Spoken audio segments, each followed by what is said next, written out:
So good morning to all the grade 12 learners watching this lesson this morning. I'm Christelle Barnard, Subject Advisor for English in the Muteo District. During the course of this term, we have started taking a look at poems, poetry, the selected prescribed poems for grade 12 that you have to study for paper 2. Now, today we're going to look at another poem, and the name of this poem is Everything Has Changed Except the Graves by Mzimahola. As you can see on the screen, the name of the poem as well as the name of the poet. Now, before we start looking at this specific poem, I just want to remind you what you need to know when you are studying poetry. In other words, basically the elements that you have to know for each individual poem. Now, remember that obviously you need to know what the poem is about. You need to know the vocabulary, the meaning of the vocabulary in the specific poem. But then there's something that we call diction. Diction also refers to words, the specific words that the poet chose, right? He does not, a poet has the freedom to choose a specific word. And because a poem is shorter and they want to say a lot in a fewer words, they choose words with impact. So sometimes a specific word has been chosen or selected, or they use a specific word, and it is because that word has other implied meanings. So you need to look at that as well, all the diction, the different meanings of the words and what it could mean in the specific poem. Then you need to look at the figure of the structure of the poem, not the figure of the poem, the structure of the poem. How many stanzas? How long the lines? Did the poet use rhyme schemes? A rhyme scheme, a specific rhyme scheme. All of that has to do with the structure of the poem. And then you also need to look at figures of speech, poetic devices. Those are things like metaphors, simile, personification, hyperbole, the sound devices, alliteration, assonance, onomatopoeia. You need to be able to identify them, but then you also need to know what effect is created. Why does the poet use this figure of speech? What is the meaning of this figure of speech? So that is also important. And then, as in all literary genres, you need to know the themes that's being addressed in the poems, and then as well as yes, and you can work out through past papers to make sure that you get an idea of all the different types of questions that can be asked. So those are the main things that you need to look at when you study poetry. Sorry, I forgot the last one. Mood and tone. Specific lines create a specific mood. That is like an atmosphere that is created. And a tone with which the poet is saying something, that means the feeling that he adds to those words or to the lines that he wrote. So you also need to be able to take a look at the mood and the tone of a poem. Okay, now this specific poem, Everything Has Changed Except Graves. I want to ask you, all of you should think back. Who of you have moved? You started, you were born, you started having your first memories in a specific place. You might have started attending primary school there. And then at some stage you moved, either because your parents got a new job and you had to move to another town, or perhaps you've lived with your grandmother and now you moved to go and live with your parents. There might be a reason. Okay, so if you have that experience, then I want you to think back as well. Have you ever gone back to the place where you moved from, to that place that forms part of your memories? If you have, what did it look like? Did it look exactly the same? Were it still exactly the same people that lived there? I think in a lot of cases, especially if some time has passed, we know that if you go back to a place of your childhood memories, it's not the same. Things change. It can be that the people have changed, not all the same people are there. It can be because some of them moved away, some of them have passed away. It can be that there are new buildings. It can be because of neglect, that some of the buildings have become dilapidated, but it's not as you have remembered it. Now in this poem, Mzimahola writes from a personal experience. As an adult, he goes back to where he grew up, when he lived with his grandparents up until the age of 12 years. And he goes to the school, and then he is shocked because it's not as he has remembered it. Everything has changed except the graves. And that is basically what this poem is about. So it's a personal poem, it's a poem about a personal experience. But before we read the poem and take a deeper look at the meaning of the poem, let's quickly just take a look at the poet. Right? He's obviously a South African poet. He was born in 1949 in the Eastern Cape, and he grew up, as I've already mentioned, in a little town in the Eastern Cape called Lushington. He lived with his grandparents up until the age of 12 years, and then he moved to Port Elizabeth, where he stayed with his parents. He went to school at Lovedale College and Hilltown. And then he also went to study further at the Fort Hare University, but this study was interrupted. It wasn't a continuous study. But he still kept in touch with his region, the Eastern Cape, where he grew up, and with his family and his friends. Now, he started writing when he was still in school, while he was still at school. And then later on, his work has been published in national and international journals and in magazines. But he has also been honored for his involvement in community development.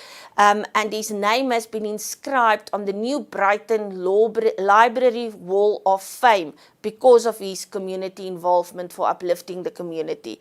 Now, he grew up in a farming community in his childhood, and he says that had an influence on his poetry, on his writing, his outlook on life, because it broadened his horizons, his mental horizons. It exposed him to nature. It exposed him to hardships that farmers endure when there's a drought or when there are floods, and it also gave him a grounding in moral values. Now, this specific poem, Everything Changes Except Graves, this poem celebrates the aspects of the post-apartheid South Africa. In other words, after 1994, after the first democratic election. But it also shows his disappointment with the present, because things are not necessarily better in all aspects. So this is what his poetry focuses on. So this is a local poet that we're going to study a poem of today. Right, so let's take a look at the poem. I'm first going to read the poem to you. It's a rather long poem, so it will be across 3 slides. I want you to focus to see if you can follow what I said basically the poem is about, if you can follow that, and then as well, if you pick up on any vocabulary that might be unfamiliar to you. Good, let's read. Everything has changed except the graves. I stood at the ruins of my former school where I was patiently molded. Wild plants own every space now. My soul was paralyzed. What happened to the roofs, the doors, and the windows? Can these dumb, lonely walls still recognize me? Everything has changed. The ground where we ran and laughed, and the corner of the playground where I pummeled a schoolmate almost to a pulp, are scarved with wattle to conceal my shame. A short distance away stands a renovated church, a Dutch Reformed formerly, now a Methodist, embraced by a mute little cemetery that claims the past. The dividing fence has vanished, though growth strangles it to near extinction. Cold names of departed whites who were part of this community and made monumental contributions are etched on the headstones. Sometimes whites come here to clean and put flowers on their family graves. A voice whispers next to me, but I do not recognize its face because Lushington has changed, except the graveyard. Okay, this is it's almost like a sad poem, a nostalgic poem, thinking back on his childhood, and everything has changed. It's not as he remembers it. Okay, so I hope you paid attention to vocabulary that might seem unfamiliar to you. I'm going to focus on a few words. On the screen you will see that I've copied the poem again, but that I've colored certain words. And I think it's important that you make sure that you know the meaning of these words. So we're quickly going to go through these words and then we'll go to a line-by-line analysis of the poem. Okay, the first word that I've colored is in line 1, and that's the word ruins. And the meaning of the word ruins is if something is very badly damaged. So if a building is in ruins, it means the building has been badly damaged. So for example, in this case, he says that the doors and the windows are missing. So ruins, very badly damaged. Former is the next word. My former school, that means my previous school, the school that I attended a long time ago. Then in line 3, I've colored the word molded. Now this word is guided, can be, the meaning can be guided, it can be influenced, it can be shaped. You can say, for example, a person who does pottery, who works with clay, they take the raw clay and then they mold it, they shape it into a certain pot or a bowl. So in this sense, he says this school has molded him, has shaped him into whom he is. They have guided him, the teachers have guided him, they have influenced him to be to the person that he is today. Right, the next word is in line 5, paralyzed. Now, paralyzed is when you are unable to move, right? You can't move your legs, you can't walk, so unable to move. Now, this can be literal, but sometimes it can be a figurative meaning. So, I was in an accident and I am paralyzed. That means I cannot move, I cannot walk, I cannot use my legs. But if I say I was paralyzed with fear, that means it's to show the impact of the fear that you have. It doesn't mean, that's more a figurative meaning and not a literal meaning. So always make sure to see if the word that is used, that the poet uses, if it has only a literal meaning or if there can be a possible figurative meaning. Okay, then the next word is dumb in line 8, the dumb, lonely walls. Now I know sometimes we will say, and it's very rude, do not say it, that the person is dumb. It's showing that they have a lower intelligence. But in this case, they don't refer to the intelligence of the walls. This dumb refers to not being able to speak. So it will be unable to speak. So if a person cannot speak, the person is quiet. So these walls cannot speak. These walls cannot say what happened. Why is it so dilapidated? Where did the roof go? What happened to the windows? Good, then we're going to skip a few lines and we're going to go to line 13. In line 13, I've colored two words, the words pummeled and the word pulp. Now, pummeled and pulp refers to a fist fight in this instance. Now, to pummel somebody means that you punch a person or something over and over again until the thing or that you are punching becomes soft, right? So, pummeled a schoolmate almost to a pulp. Now, what's pulp? Pulp is, okay, let me open it. It's a substance that is soft and is shapeless. I'm going to illustrate, or not illustrate it, but explain it. If I take a banana, I peel it, I take off the peel, and then I put the banana down on the table. And I take my fist and I beat down on the banana. What is left of that banana is soft and it's shapeless. It's not shaped like a banana anymore. That is a soft, shapeless substance. I can say that is banana pulp. Right, that will be the pulp. So if it's in a fist fight, it means that this fist fight was so intense that the person was beaten so many times, it's almost like his face is shapeless. Right. If we move on to line 14, scarfed and wattle. Now a scarf is a piece of clothing that ladies normally wear. Gentlemen sometimes wear it in the winter as well. You wrap it around your neck to keep warm. to cover with a scarf. So scarfed, then it has been made a verb. So it means we take a scarf and we cover something with it. Now, wattle is a tree. It's a type of acacia tree, and it's indigenous to Australia. It's not an indigenous South African tree. But you don't need to know that. You only need to know that a wattle is a type of tree. And then the last word there on this screen is conceal. To conceal something means to hide something.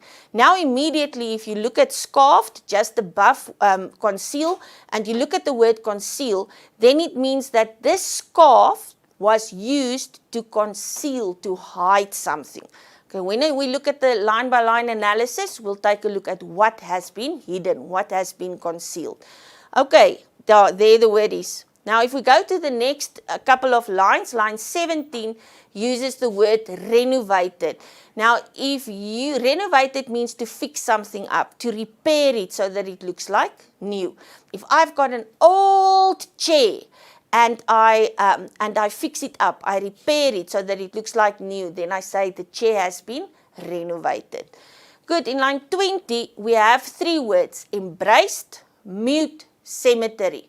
Now, the easiest way to explain embrace, it's like a hug. What do you do if you hug a person? You take your arms and you fold it around the other person.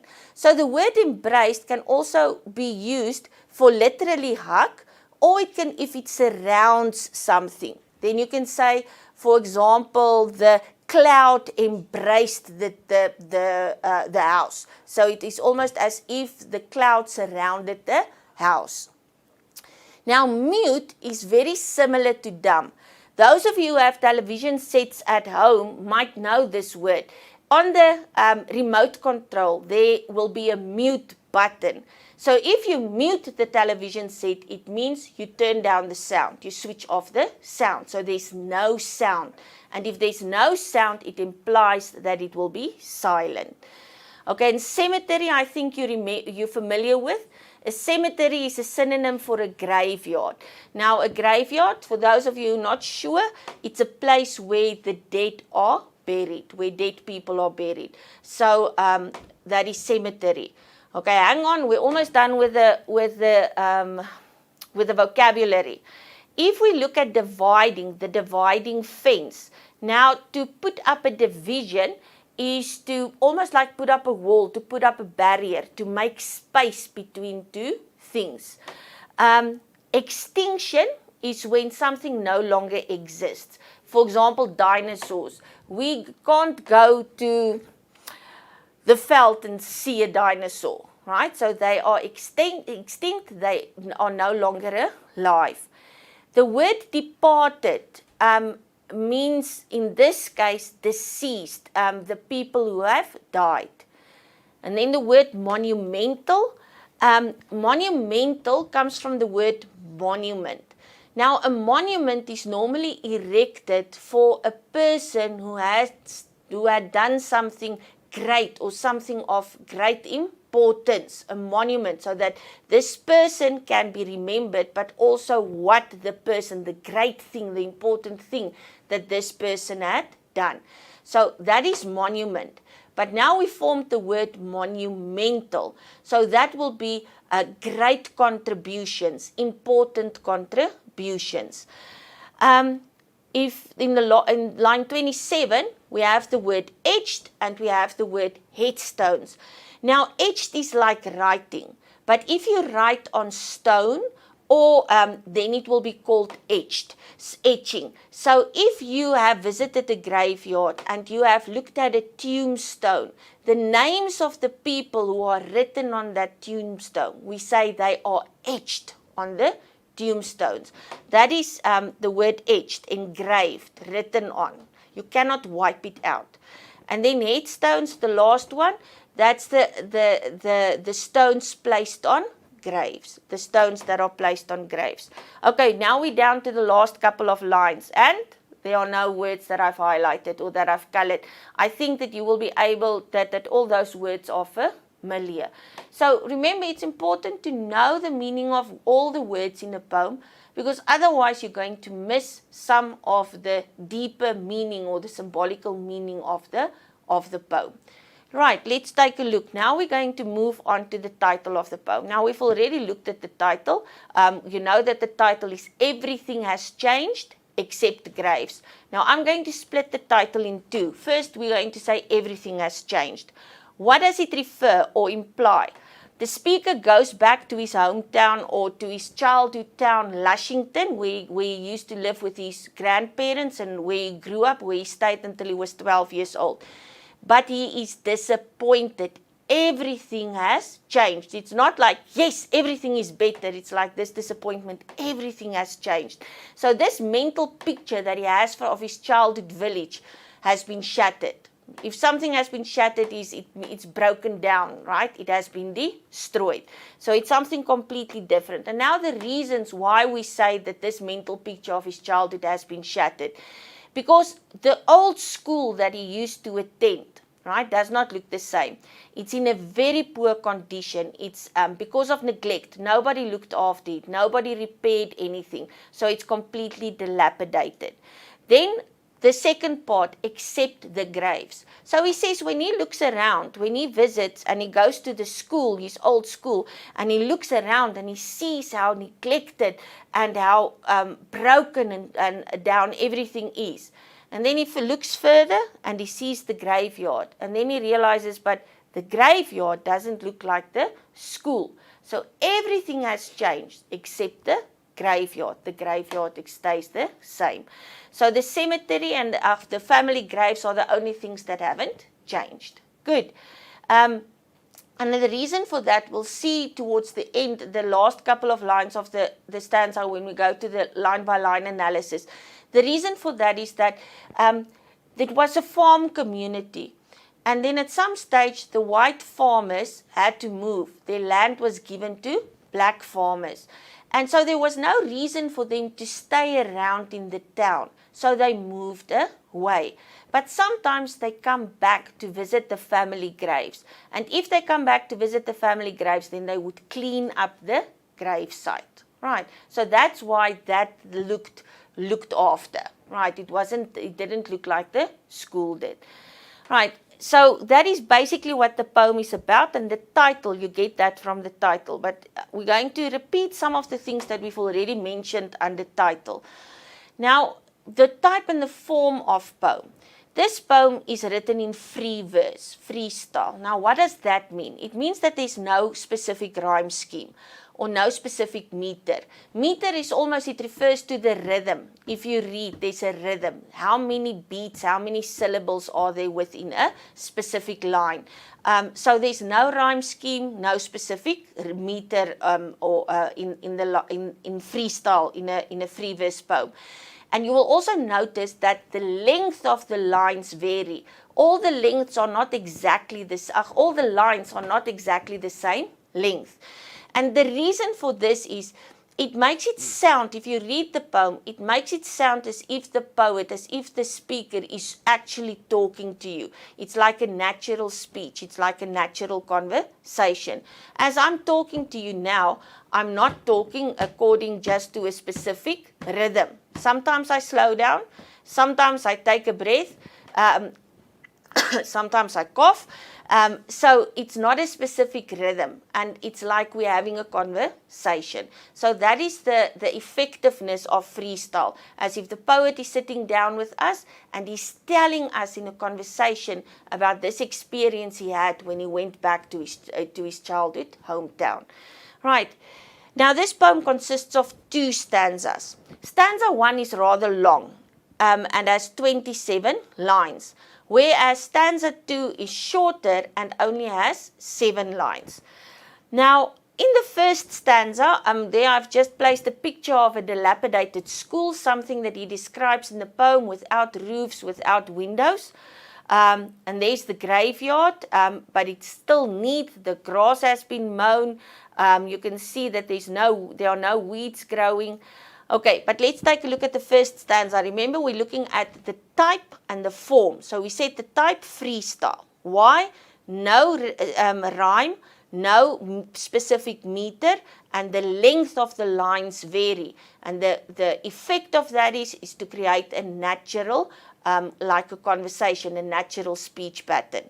Now, in the first stanza, the longest stanza, the stanza with 27 lines, it's also written in a narrative form, and as we already said, it makes it sound as if it's a natural speech. And you also have to take note, when we go back to the poem, that in the first stanza, the poet switches, the speaker switches between present tense and past tense. In the one breath, in the present, he tells us, he's standing there in front of the school and he explains to us, he tells us what he sees. Then past experiences is when he tells us, describes to us what it was like when he was a child at the school. For example, the fist fight, pummeled. That is something from his past, so he goes into the past tense. And then again, he comes back to the present when he walks away from the school and he looks at the church, right? And he sees the graveyard, the cemetery. And so that again is in the present tense because he's describing what he is seeing at the moment. Good. He describes what he sees.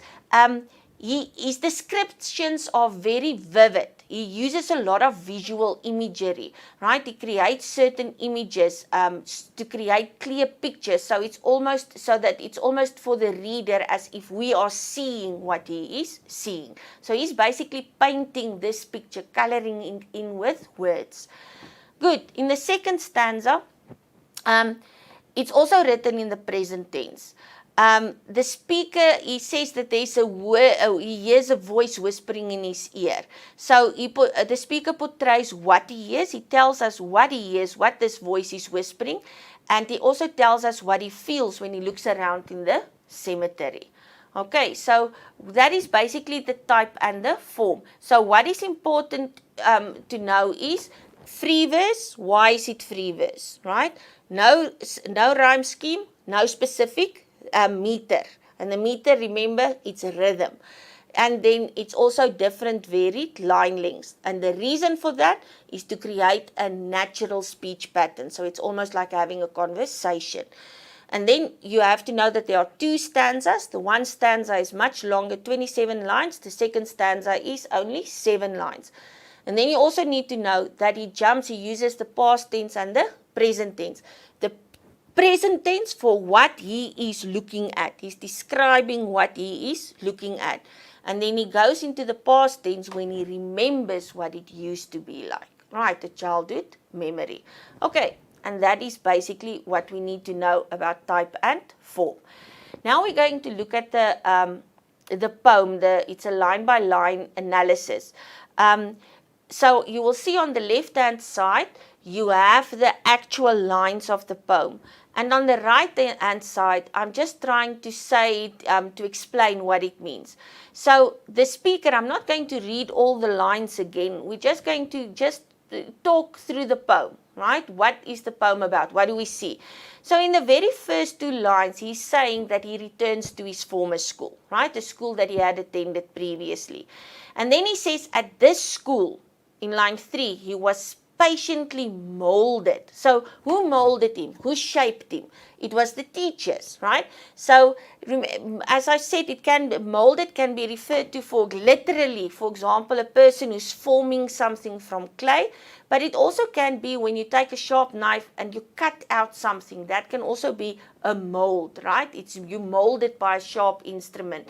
If I have a big piece of wood and I take a sharp knife and I cut away some of the pieces of wood to form a figure, for example, I'm molding the piece of wood. So he says that the teachers at the school very patiently implies that he might not always have been the easiest learner or the easiest student in class, but they patiently formed him, they patiently shaped him, right? They patiently allowed him to grow. Good. So teachers influenced him, right? So we see that. And then he goes on describing the school. He says wild plants own every space now. So that means that wild plants had taken over. If there's nobody to tend the garden, nobody pulls out the weeds, nobody cuts back the branches of trees, nobody mows the lawn, it just grows and grows taller and it becomes overgrown and it looks wild. So he says wild plants own every space now, right? So it's everywhere. And then he says this picture that he's seeing, this picture of the school that he's looking at, it's paralyzed. My soul was paralyzed. So what he means by that is he was feeling so sad at the total neglect that he is witnessing, that he is seeing. Good, that's the first 5 lines. Ooh, now look at what I've done. Okay, let's just move on to the next line. So he's in shock, he's disappointed. Then the analysis for line 6 to line 9. Now he's asking 2 rhetorical questions. Okay, remember what rhetorical questions are? A question for which it's to ask a question, but you do not necessarily expect an answer. Just excuse me, I just want to take a sip of water. It seems that I've okay, that's better. Okay, so he's asking questions. He doesn't expect an answer. It's actually because he knows the answer. So he's asking, what happened to the roofs, the doors, and the windows? So now he's looking at the school. Where's the roof? There's no roof, no doors, no windows. Okay, and he uses the rhetorical question to emphasize how badly it looks, right? To emphasize the room, right? That there's nothing. And then he continues and asks another question. Can these dumb, lonely walls still recognize me? So the walls refers to the walls of the school. Lonely because it's all that's left. There's nothing else. There are no desks inside.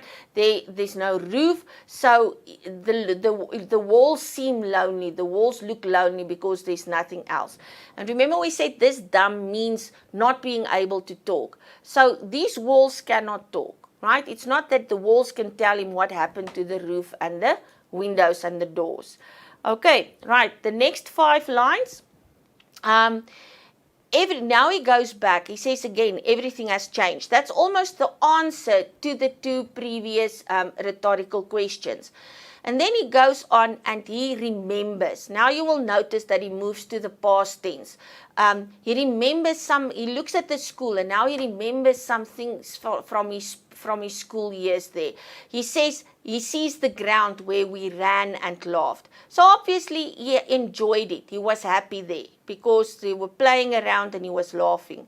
But then a little bit more darker, what else does he remember? A specific corner on the playground of the schoolyard where he remembered where he was involved in a fight, where I pummeled a schoolmate almost to pulp. Okay.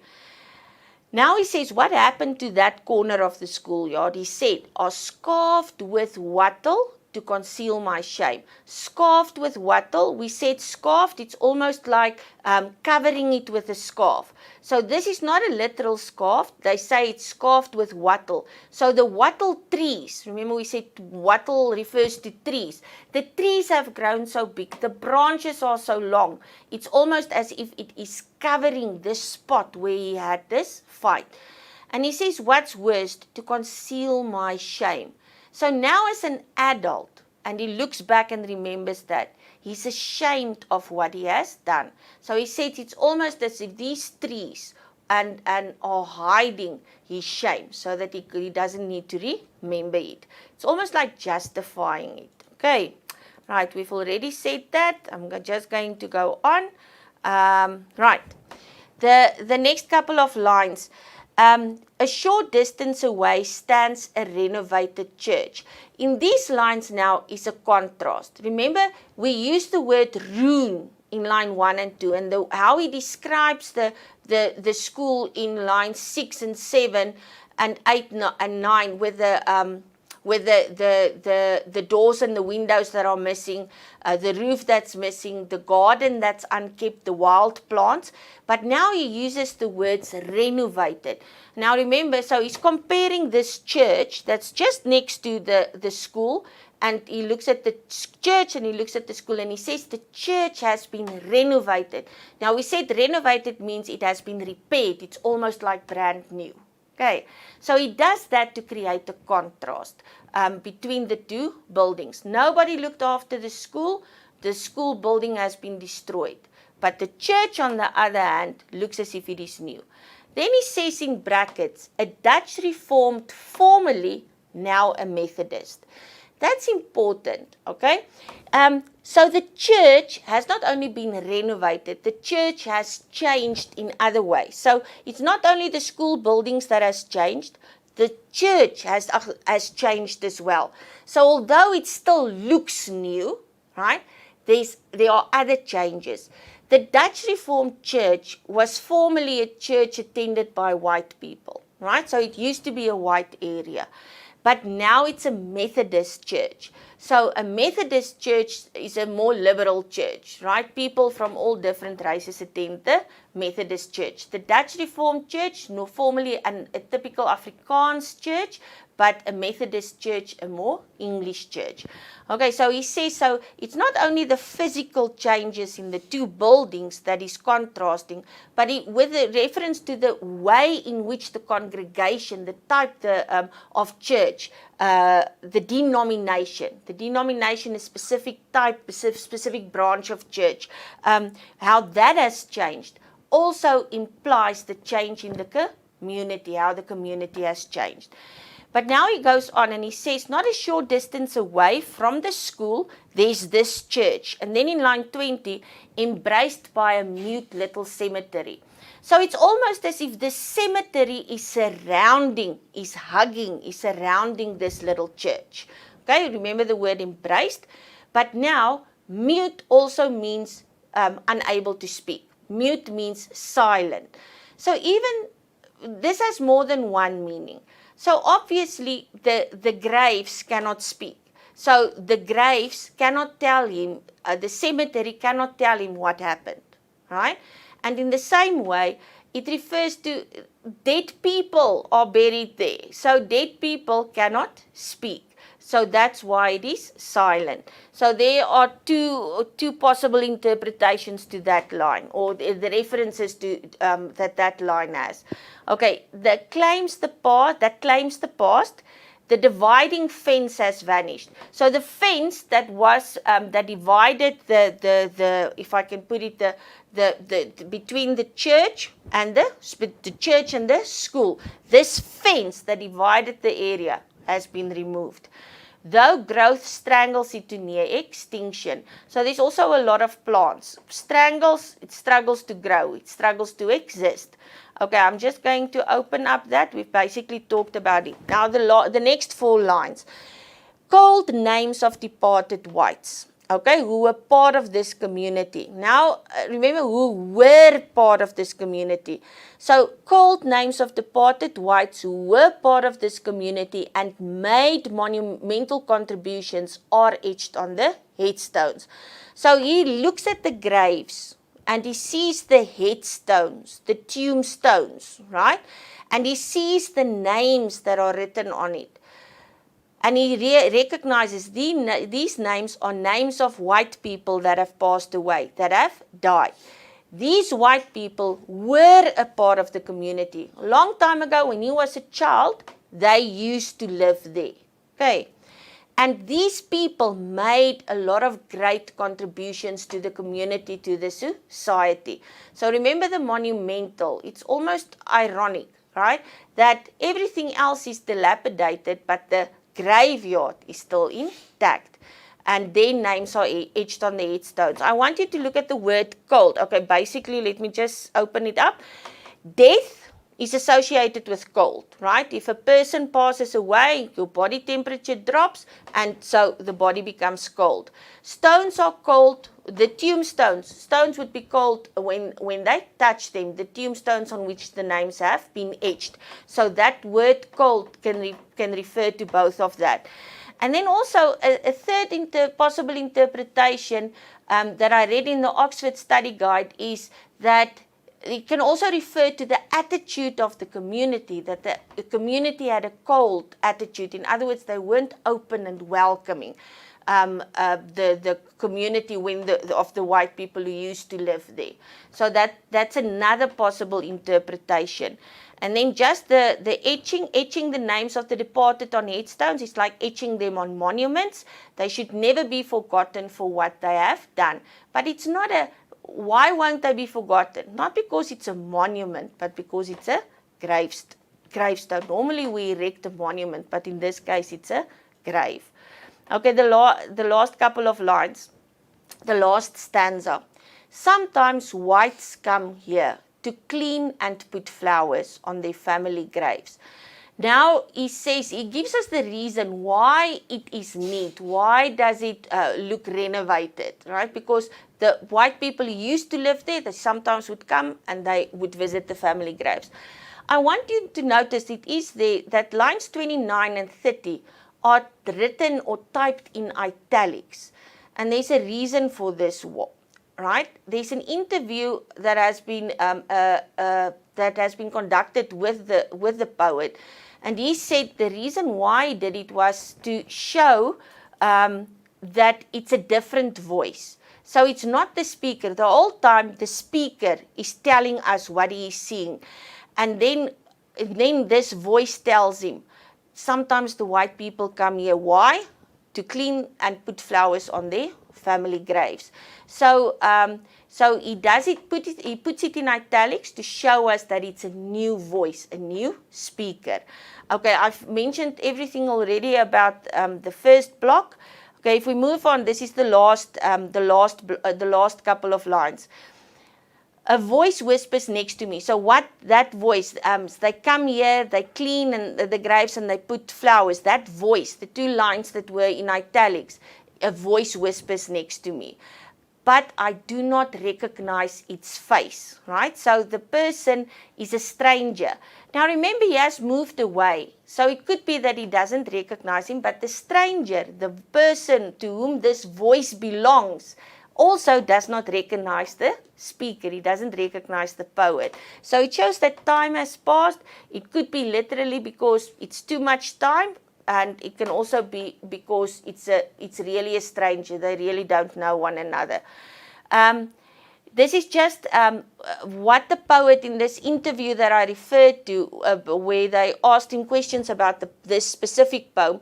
He says that this voice that whispered in his ear refers to an old man, and he saw him. The poet was so emotional after seeing the school and realizing what had happened that he went to a bench and he lay down on the bench and he cried. And then this old man saw him. It's an elderly SGB member of the school, and he came to him and he watched him from a distance, and he thought he might be a tour guide. He didn't recognize him. He didn't know who he was, and he thought he can show him around a little bit and tell him something about the place, and perhaps he can get some money for it. So that's the elderly man thought he was a stranger. So it's just an explanation of who this voice of the stranger was who didn't recognize him. Okay, the last line, because Lushington has changed except the graveyard. That's almost an exact repetition of the title. But remember, the title say everything has changed. And now that is general, right? It refers to everything. But now in line 33, the poet comes. He says Lushington has changed. He makes it more personal, except the graveyard. So he does, the repetition is to emphasize that everything is in ruins, and to emphasize the impact that it has had on him. Okay, we're already busy for quite some time, so let's quickly take a look at the themes. There are basically two major themes in the poem. The first one is past versus present. So if I say past versus present, immediately you can go and take a look. How can you describe it? It is how your past, your experiences in the past, your memories of the past, how it can influence your present, and vice versa. So the speaker is nostalgic, right? Nostalgic is when you long back for something. He goes back to this place where he grew up and he visits his old school. And he shares some of his childhood memories. And then he speaks of the present condition of the school, that it's ruined, that it's that it's dilapidated, and the surroundings, the trees that are overgrown, the plants that are wild. And then this upsets him, right? The past has not been preserved and looked after. So that saddens him, that upsets him. On his return to Lushington, he realizes everything has changed. And it's not necessarily for the better. Sometimes things change to make it better, but sometimes things change because it has deteriorated, it got worse. So I think if any school gets dilapidated or ruined, that is sad, right? That it's not a change for the better. So that's the first theme, past versus present. So you basically, what does it refer to? He remembers his past, he describes what he sees in the present, then he tells us of some of his past memories in that place, and then also how it makes him feel. Good. The next theme is change. And or you can say change is inevitable. Nothing stays the same, right? Everything changes. So this is basically a repetition, but what is change? How do we see the change in the poem? The way in which the old town has changed, the way in which the community has changed.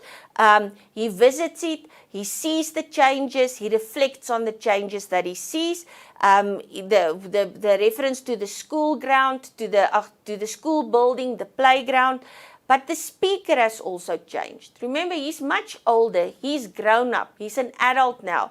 And we see even that when he was a child and he was involved in that fist fight, he might have been proud of himself, because it sounds, if you pummel somebody to a pulp, you will be the winner of that fight. So at that stage, at 12 years old or younger even, he might have been very proud of himself. But now as an adult, we see that if he thinks back on that he's ashamed of it. And then the reference to the trees trying to cover his shame. So Lushington has changed so much that the speaker no longer feels as if he belongs there. And I think that's another reason why he feels sad. We always sometimes try to cling to things of the past because it's things that gave us comfort. Usually there are things from our childhood. And now when he's faced with the reality of what it's like, he realizes that he doesn't belong there anymore. Okay. Right, so those are the two major themes. Okay, let's move on. Figurative language. I'm not going to say much. We're quickly going to run through this. The repetition, the title, the last two lines, and he uses the repetition to emphasize that things have changed. Things in South Africa has changed, not only in Lushington, but in South Africa has changed. So it could be any place. Everything has changed, referring to the whole South Africa. But then also in the second last line where he says Lushington has changed, he makes it more specific. Good. Then the metaphors. Okay, remember what's a metaphor? A metaphor is a comparison. It's a shorter comparison. A comparison without the word like and without the word as, where you put the one thing in the place of the other. So instead of saying she runs as fast as the wind, you will say she is the wind. Now, you compare things to see what qualities they share, how they are similar. So always think of that when you answer a question on a metaphor. What is the meaning of this metaphor? What does it mean in the context of the poem? Then you go and look at the two qualities that are similar, that is being compared. In what ways are they the same? In line 5, my soul was paralyzed. It was as if my soul was paralyzed. It says my soul was paralyzed. So that's why it's a metaphor. What it means is he felt nothing except shock and horror. Paralysis is usually of the body, so that you can't move. But in this case, it's his emotions, right? He can't feel his emotions. He's shocked and he's paralyzed. Line 14, the word scarfed with wattle. It's not the wattles were covered, the trees covered the wattles like a scarf. It says scarfed with wattles. So he compares the wattle trees to a scarf around someone's neck. There are so many trees that they are choking or cutting off the school grounds. It's covering the school grounds. You can't see everything. Personification. I don't think I've put up the meaning of personification. Do you remember what personification is? That is when you give an inanimate object, something that's dead, that's not alive, a human quality or the quality of a living thing. Right, in this, there's line 4. Wild plants own every space now. Own something. My watch belongs to me. I own my watch. It's something that a human does. In this case, it's a plant that owns a space. So that's personification. The wild plants are everywhere. So he uses the personification. The effect of the personification is to highlight the neglect of the area. So if it's covered so much, right, it covers everything, that it's almost that this is mine. I cover this, this is mine. Okay, I own this. Lines 8 to 9. Can these dumb, lonely walls still recognize me? We said walls cannot talk. Walls cannot recognize you. So, but the walls are given qualities of loneliness. Line 20. Embraced by a mute little cemetery. The day a cemetery literally embraces you, I think we will all run away. So in this case, it is personification because a cemetery cannot embrace, a graveyard cannot give a hug, right? So the meaning is, the cemetery is mute. The cemetery's quietness is compared to a person who cannot talk. So, and mute means silence or quietness. Okay, it describes the cemetery which is associated with death, a state of not being able to talk. Good, let's move on. I'm running through this now because I see we're running out of time. The rhetorical question. We've already talked about the rhetorical questions. I think it's line 6 to line 10. So it's a question the poet asks basically without, he will answer it himself. He answers it in line 10 when he says everything has already changed. In line 6 to 9, we said it's to emphasize his shock and his surprise. But he really knows the answer. The speaker emphasizes the fact that the school building is in ruins. There are no doors, windows, and roofs. They are either damaged or stolen. So he doesn't only say, there are no doors, the roof is missing. He asks it in the form of a rhetorical question to emphasize how bad it was. Good. Line 13, we have hyperbole.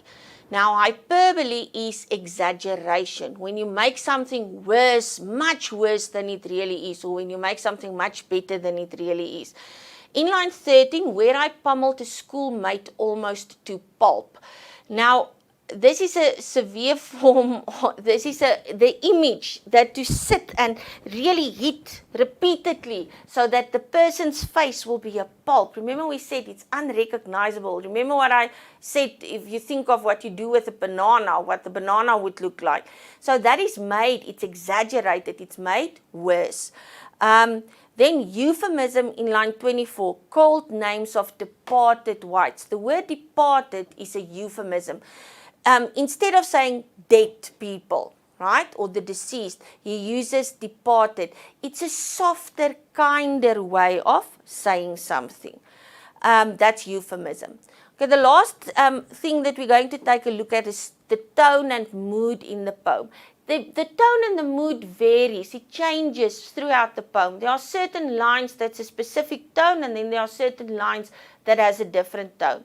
But first of all, we can say that there's a sad tone, right? A sad tone, a somber tone, a sad mood in the poem. He feels despondent, he feels depressed when he sees the school and what it looks like. He feels he doesn't belong there anymore, right? All reasons to feel sad or to feel depressed or somber. He doesn't even recognize the voice of the person next to him. All those lines, the tone in those lines are sad or somber, more serious. Okay. Nostalgic is when you yearn, when you long for the past. is when he stands there, he remembers his school days. And he uses words ran and laughed. So it was good days as well. And then when he is shocked to see that it's in runes. Melancholic is similar to sad. It means you're in low spirits. So all the reasons that we said why the tone is sad, why the tone is somber can also be given for melancholic. It's a big word. It means low spirited. You're not enthusiastic. You're not excited. Indifferent. The tone is indifference in the last stanza. And the reason for it is it's as if he doesn't acknowledge the person who whispers him. He doesn't ask, who are you? He doesn't try to find out. Right. Sorry, I just want to go back there. Now I can't go back. We ran out of time. This is just a question, an exam question. This poem was asked before I go to the exam question. I just want to finish off with tone and mood. So remember the overall mood of the poem is somber, is sad, is melancholic, is nostalgic. The reasons for it is because he longs back to his childhood. He goes and visits, and then what he sees shocks and disappoints him and makes him sad that something has been neglected, something has been destroyed. And that makes him sad. And he realizes that things have changed. It can never be like it used to be. So those are the reasons for sad and for melancholic, why spirits are low. Because it doesn't match what he remembers. So that's the tone and mood. Remember, tone and mood refers to the emotional response to the poem, the poet's emotions, the poet's feelings, and also the feelings that it creates with the reader. Okay, now the practice question. This is a question that I have on the screen. You can go and to the DBE website, Department of Basic Education. There is a link to past papers. And if you go to the Senior Certificate exam of June 2018, in the last question, question 12, this was the question that was asked. Everything has changed except graves. So as a practice, you can go there and then you can work out, see after today's lesson if you can come up with some of these answers. I hope that you understand the poem. It's not a very difficult poem. The vocabulary is fairly easy. Just know what it is about. And then the emotional response that the poet has. And also make sure you know all the personifications, the metaphors, the rhetorical question, hyperbole, euphemism. And also focus on not only to identify them, but to explain what it means in the poem. Not to give me a question. If I ask you explain what the rhetorical question means in context of the poem, you're not going to give a definition and say it is a question you ask and you do not expect an answer. That's not what it means. That's a definition. In the poem, it shows that the poet is emphasizing, he's asking these questions to emphasize the neglect, right? The ruin of the school buildings. So always take a look at that. Make sure that you know what the effect, what the meaning of the figure of speech is in the specific poem. Okay, grade 12s, that brings us to the end of this lesson. Please go and read the poem. If your teacher has given you notes, go through the notes. On the DBE website, the one that I referred to the past papers, you also will find Mind the Gap for grade 12 poetry. And you will find very good notes on the poem in Mind the Gap. Thank you for listening. Until we see one another again. Bye-bye.